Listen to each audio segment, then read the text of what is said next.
તો પાંચના પંચ સાથે હું છું આપની સાથે મહેન્દ્ર। વાત કરી સમાચારની તો મહત્વપૂર્ણ સમાચાર સાણંદથી સામે આવી રહ્યા છે, જ્યાં સ્વાદના શોખીનો માટે વધુ એક માઠા સમાચાર।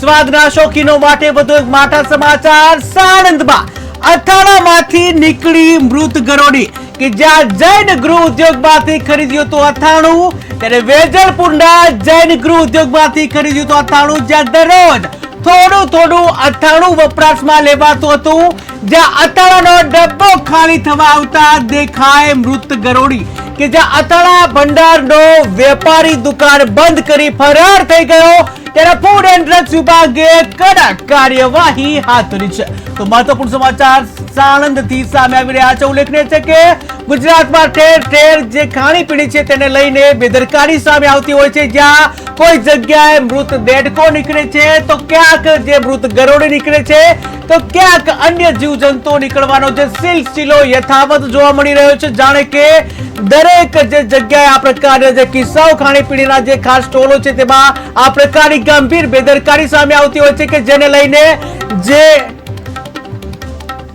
જે કહી શકાય કે આ પ્રકારની જે વારંવાર ઘટનાઓ બનતી હોય છે કે ત્યાં આ અંગે જે તંત્ર દ્વારા દર વખતે ખાલી કાર્યવાહી કરવામાં આવે છે, પરંતુ આ કાર્યવાહી કેટલે સુધી કરવામાં આવે છે તેનો આગળ કોઈ ઉલ્લેખ થતો નથી, પરંતુ માત્ર જે તંત્ર દ્વારા જે ઔપચારિક કાર્યવાહી કરી અને ત્યારબાદ જે દુકાનો સીલ મારવામાં આવે છે એ દુકાનોને ફરી ખોલી દેવામાં આવે છે। પરંતુ પ્રશ્ન એ થાય છે કે ક્યાં સુધી ગ્રાહકોના આરોગ્ય સાથે આ રીતે ચેડા થતા રહેશે કે જ્યાં સ્વાદના શોખીનો માટે વધુ એક માઠા સમાચાર આવ્યા છે, જ્યાં જીવજંતુ નીકળવાના જે ખોરાક છે, જે કહી શકાય ખાણીપીણીમાં જે જીવજંતુ નીકળવાનો જે સિલસિલો યથાવત કે જ્યાં સાણંદ મુકામે જોવા મળ્યો છે। વધુ એક બેદરકારી સ્વાદના શોખીનો માટે લાલ બત્તી સમાન કિસ્સો। જો તમે પણ અથાણું ખાવાના શોખીનો હોય તો થઈ જજો સાવધાન, કારણ કે અથાણામાં મૃત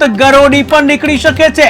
આવી જે ઘટના બની છે સાણંદમાં અથાણામાંથી મૃત ગરોળી નીકળી છે। જૈન ગૃહ ઉદ્યોગમાંથી જે અથાણું ખરીદવામાં આવ્યું હતું, જ્યાં વેજલપુરના જૈન ગૃહ ઉદ્યોગમાંથી અથાણું ખરીદ્યું હતું, ત્યારે દરરોજ થોડું અથાણું વપરાશમાં લેવામાં આવતું હતું।